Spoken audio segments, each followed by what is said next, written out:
ఇసుక దందాపై ఏపీ సర్కార్ కొరడా జులిపించింది. రాజకీయ నేతల కబంధ హస్తాల నుంచి బయటపడేసే నిర్ణయం తీసుకుంది.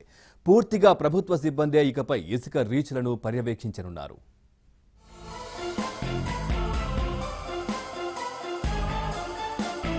ప్రజలకు ఉచిత ఇసుక అందకుండా అడ్డుకునే వారిపై కొరడా ఝడిపించాలని ప్రభుత్వం నిర్ణయించుకుంది.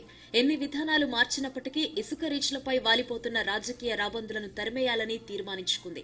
అధికార పక్షమైనా ప్రతిపక్షమైనా ఏ పార్టీకి చెందిన వారైనా సరే ఇసుక తవ్వకాలపై పెత్తనం చేయకుండా నిరోధించాలి అని జిల్లా కలెక్టర్లకు ముఖ్యమంత్రి చంద్రబాబు స్పష్టమైన ఆదేశాలు జారీ చేశారు.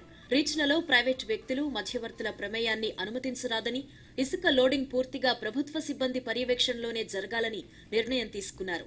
ఒక లారీ లేదా ట్రాక్టర్ను ఇసుకతో నింపటానికయ్యే ఖర్చు ఎంతో అంచనా వేసి అది మాత్రమే వసూలు చేయాలని, అలాగే ర్యాంప్ నిర్వహణకయ్యే ఖర్చును అంచనా వేసి దానికి కూడా సగటున ఒక్కో వాహనానికి విభజించి అంతవరకే తీసుకోవాలి అని అధికారులకు సూచించారు.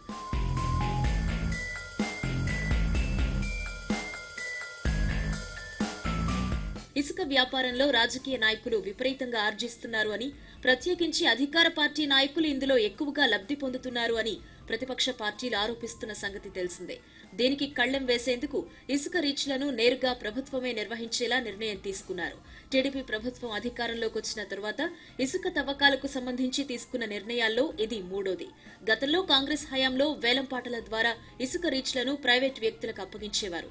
దీనివల్ల ఇసుకను ఎడాపెడా తవ్వేస్తున్నారని, నదులు, వాగుల్లో నీటి నిల్వ సామర్థ్యం తగ్గిపోతోంది అని న్యాయస్థానాల్లో పిటిషన్లు దాఖలయ్యాయి. పర్యావరణ నిపుణులు కూడా ఈ పరిస్థితిపై ఆందోళన వ్యక్తం చేశారు.